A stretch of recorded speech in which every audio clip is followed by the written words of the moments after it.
বিধানসভার পর এবার লোকসভায় জোট বাঁধছেন তৃণমূলের বেসুরোরা। লোকসভায় তৃণমূলের বেসুরোদের আলাদা ব্লক, আর বেসুরোদের একজোট করতে উদ্যোগী দুই সাংসদ। 19 জন বেসুরো সাংসদদের একজোট করার উদ্যোগ।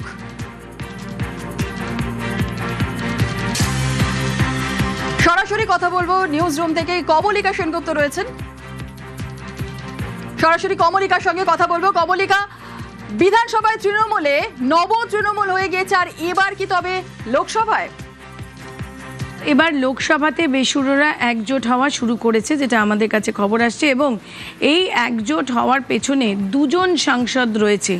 দুজন সাংসদ ইতিমধ্যেই বিভিন্ন অন্যান্য যারা সাংসদ রয়েছে তাদের সঙ্গে কথা বলছে, এবং সামনের সপ্তাহেই একটা কোনো ঘোষণা বা সামনের সপ্তাহেই তারা কোনো একটা পদক্ষেপ নিতে পারে, যেটা আমরা জানতে পারছি।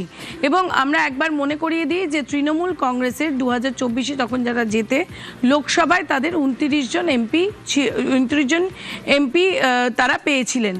তার মধ্যে বসিরহাটের একজন এমপি তিনি মারা যান, ফলে এখন 28 জন এমপি রয়েছে, এবং এই 28 জনের এমপির মধ্যে যদি 2/3 দেখতে হয় তাহলে 19 জন এমপি যদি একসাথে হন এবং তারা একজোট বেঁধে তারা যদি অধ্যক্ষর কাছে গিয়ে এই চিঠি দেন যে তারা অভিষেক বন্দ্যোপাধ্যায়কে লোকসভা দলের দলনেতা মনে করছে না এবং তাদের দলনেতা বদলে দেওয়া হোক, সেই জায়গা থেকে দাঁড়িয়ে কি লোকসভাতেও একই পরিস্থিতি হতে পারে যা বিধানসভায় হয়েছে। এবং দুজন সাংসদ, তার মধ্যে একজন বেসুরো হয়ে ইতিমধ্যেই ফেসবুক এবং অন্যান্য জায়গায় পোস্ট করতে শুরু করেছেন, কয়েকটা পদ ছেড়ে দিয়েছেন, এবং আরও একজন সাংসদ তিনি এই দুজন এই বিষয়ে রয়েছে। যদিও এই সমস্ত বিষয়টা তারা কেউই মুখ খুলতে চাইছে না, কিন্তু দুজন খুবই নামকরা, একজন সাংসদ খুবই বর্ষিয়ান সাংসদ, অন্যজন সাংসদ নতুন সাংসদ কিন্তু খুব নামকরা সাংসদ,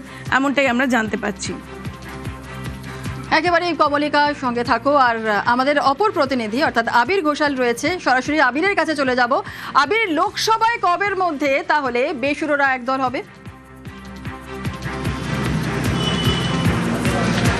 দেখো, কমলিকাদি যেটা বলছিল সেটা একেবারেই আলোচনার প্রক্রিয়া শুরু হয়ে গিয়েছে, এবং ইতিমধ্যে দিল্লিতে রাজনৈতিক মহলে গোটা বিষয়টিকে নিয়ে শোরগোল পড়েও গেছে।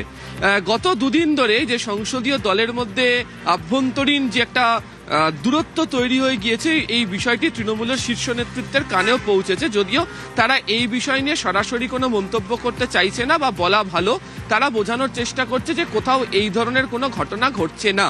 তবে এখনো পর্যন্ত যা খবর সেটা হচ্ছে যে 8ই জুন কোনো একটি পদক্ষেপ তাদের তরফ থেকে নেওয়া হতে পারে।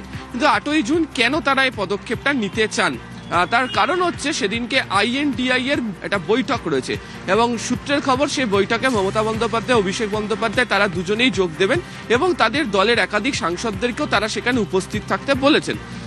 এই দিনকে দাঁড়িয়ে যারা বিদ্রোহী সাংসদ হতে চলেছেন তারাও সেদিনকে পাল্টা দলের বিরুদ্ধে গিয়ে তারা সেদিনকে কোনো একটি বৈঠক আলাদা করে তাদের কি বক্তব্য বা তারা কি ধরনের সিদ্ধান্ত গ্রহণ করতে চলেছেন সেটা তারা জানাতে চান। এটা যদি তারা জানাতে পারেন তাহলে জাতীয় রাজনীতিতে তাদের কি বক্তব্য সেটাকে তুলে ধরাটা তাদের পক্ষে অনেকটা সহজ হবে, কারণ প্রচারের আলোতে সেটা থাকবে। আর দ্বিতীয়ত হচ্ছে, এর আগে আমরা দেখেছিলাম যে রাজ্যসভাতে তৃণমূল কংগ্রেসকে একবার ভয়ঙ্কর বিব্রত অবস্থার সম্মুখীন হতে হয়েছিল, যখন দীনেশ ত্রিবেদী তিনি যখন তার রাজ্যসভার সদস্য পদ তৃণমূল কংগ্রেস থেকেও তিনি যখন সরে যান, তিনি তখন তৃণমূল কংগ্রেসের বিরুদ্ধে বিষোদ্গার করে তিনি সরে গিয়েছিলেন। এবং অনেকেই বলেন তৃণমূল কংগ্রেসের অভ্যন্তরে যে বিভিন্ন সময় তৃণমূল কংগ্রেসের একাধিক নেতারা বিভিন্ন সময় তৃণমূল কংগ্রেসের অভ্যন্তরে তৃণমূল কংগ্রেসের সাংগঠনিক ক্ষেত্রের বাইরে বেরিয়ে বিভিন্ন সময় আক্রমণ প্রতি আক্রমণের কথা বলেছেন। কিন্তু এই ধরনের সংসদের কক্ষে দাঁড়িয়ে, ফ্লোরের মধ্যে দাঁড়িয়ে তৃণমূল কংগ্রেসের বিরুদ্ধচারণ করে আক্রমণাত্মক কথা বলে কাউকে বলতে দেখতে পাওয়া যায়নি। ফলে সেদিক থেকে দেখতে গেলে 8 তারিখের দিনটা অত্যন্ত গুরুত্বপূর্ণ হতে চলেছে। সূত্রের খবর ইতিমধ্যেই গত দুদিন ধরে আলাদা আলাদা করে 6 জন 7 জন করে বৈঠক করেছেন, তারা একে অপরের সঙ্গে মত বিনিময় করেছেন, আলোচনা চালিয়ে যাচ্ছেন। তো এদের তরফ থেকে একটা বড় অংশ তারা 8 তারিখে কোনো একটা সিদ্ধান্ত গ্রহণ করতে পারেন, এমনটাই সূত্রের খবর।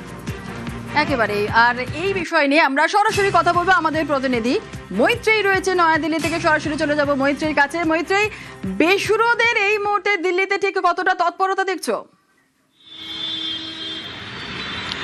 দেখো, দিল্লিতে ইতিমধ্যেই বেশ কিছু সাংসদ তারাও এসে পৌঁছে গিয়েছেন এবং তাদের মধ্যে অনেকেই কিন্তু নিজেদের মধ্যে বৈঠক করছেন, তার মধ্যে লোকসভার সাংসদরা রয়েছেন এবং আমরা যেটা জানতে পারছি তার মধ্যে নবাগত সাংসদরা যেরকম রয়েছেন, একেবারে 2024-এর নির্বাচনে যারা প্রথম সাংসদ হয়েছেন এরকম কিছু সাংসদ তারা রয়েছেন। তবে প্রত্যেকেই কিন্তু এই মুহূর্তে স্পিকটি নট হয়ে রয়েছেন, তারা প্রকাশ্যে কোনো মুখ খুলছেন না। তবে তাদের মধ্যে অনেকেরই কিন্তু যেটা তারা যখন তাদের সাথে কথা হচ্ছে তারা দিল্লিতে আছেন বলে স্বীকার করলেও তারা দলের সঙ্গে বা অন্য কোনো রকমের বৈঠক হচ্ছে কিনা সে বিষয়টা তারা স্বীকার করছেন না। কিন্তু আমরা বিভিন্ন সূত্র মারফত যেটা জানতে পারছি যে তাদের মধ্যে ইতিমধ্যেই কিন্তু বৈঠক চলছে এবং আগামী সপ্তাহে একটা বড়সড় পদক্ষেপের পথে তারা এগোচ্ছেন। ইতিমধ্যেই আমরা যেটা জানতে পারছি যে এক প্রবীণ সাংসদ, এক সিনিয়র সাংসদ তিনি দিল্লি আসছেন এবং আজকে বিজেপির এক শীর্ষস্থানীয় নেতার সঙ্গে তার বৈঠক হওয়ার কথা রয়েছে, তেমনটাও কিন্তু আমরা সূত্র মারফত জানতে পারছি। যদিও সরাসরিভাবে কিন্তু তারা কেউই গোটা বিষয়টি তারা স্পষ্ট করছেন না, তারা এটা মানছেন যে তাদের অনেক সাংসদরাই কিন্তু এরকমটাও জানাচ্ছেন যে তাদের কাছে ফোন আসছে, তারা কথা বলছেন, তবে এখনো পর্যন্ত চূড়ান্ত সিদ্ধান্ত তারা নেননি, এরকমই কিছু সাংসদের বক্তব্য। দিল্লিতে অন্ততপক্ষে 10 থেকে 12 জন সাংসদ এই মুহূর্তে তৃণমূল কংগ্রেসের রয়েছেন বলে আমরা জানতে পারছি। তাদের মধ্যে অধিকাংশই কিন্তু লোকসভার সাংসদ এবং তারাই নিজেদের মধ্যে আলোচনা করছেন এবং তারা পরবর্তী পদক্ষেপের জন্য প্রস্তুতি নিচ্ছেন বলে আমরা জানতে পারছি। যদিও রাজ্যসভার সাংসদ মেনকা গুরুস্বামীর সঙ্গে আমাদের আজকে কথা হয়, তিনি স্পষ্ট করে দিয়েছেন যে তিনি মমতা বন্দ্যোপাধ্যায়ের সঙ্গেই রয়েছেন এবং একই সঙ্গে তিনি ইঙ্গিত দিয়েছেন যে রাজ্যসভার প্রায় সমস্ত সাংসদরা এককাট্টা রয়েছেন এবং তৃণমূল কংগ্রেসের সঙ্গেই রয়েছেন। ফলে এই ভাঙন শুধু লোকসভা স্তরে সীমাবদ্ধ থাকবে নাকি এই ভাঙন গিয়ে দাঁড়াবে রাজ্যসভা অর্থাৎ উচ্চকক্ষেও, সেটা আমাদের নজরে রাখতে হবে এবং আগামী সপ্তাহে কিন্তু বড়সড় পরিবর্তন সেটা দেখা যেতে পারে। এবং খুব ইন্টারেস্টিংলি আগামীকালই দিল্লিতে আসছেন মমতা বন্দ্যোপাধ্যায় এবং অভিষেক বন্দ্যোপাধ্যায়। আগামী সোমবার তাদের ইন্ডিয়া জোটের বৈঠকে যোগ দেওয়ার কথা এবং যেটা আমরা শুনতে পাচ্ছি সোম-মঙ্গলবারের মধ্যেই লোকসভার যারা একেবারে অনেক ধন্যবাদ মৈত্রেয়ী। বাংলায় মহারাষ্ট্র মডেল, বিধানসভার পর এবার লোকসভা, তৃণমূলের সংসদীয় দলেও ফাটল, সংখ্যাগরিষ্ঠ সাংসদের নিয়ে আলাদা ব্লক, বাদল অধিবেশনেই নয়া দলনেতার পদ কি দাবি, দিল্লিতেই ঘাঁটি গেড়েছেন অন্তত 12 তৃণমূল সাংসদ। বুধবার বিধানসভায় তৈরি হয় নব তৃণমূল, আর সেই দিনই আমরা কথা বলেছিলাম পিকচার अभी বাকি হ্যায়। মাথায় রাখতে হবে লোকসভায় যদি তৃণমূলের এই যারা নব তৃণমূল তারা যদি 2/3 সাংসদের সমর্থন জোগাড় করতে পারে, অর্থাৎ 20 জন সাংসদ যদি এদের দিকে চলে আসে, তাহলে কি হবে?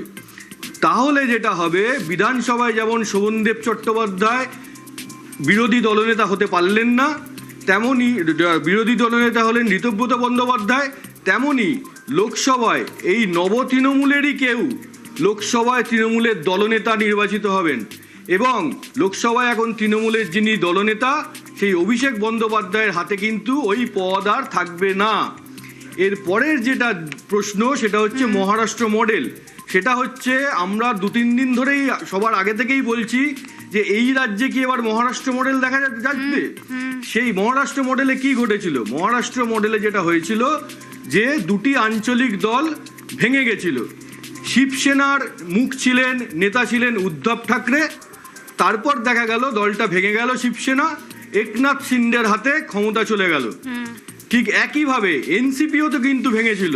এনসিপির মুখ ছিলেন, মাথা ছিলেন শরদ পাওয়ার, সেই এনসিপি ভেঙে দুই ভাই হয়ে গেল এবং শরদ পাওয়ারের থেকে ক্ষমতা চলে গেল তার ভাইপো অজিত পাওয়ারের হাতে।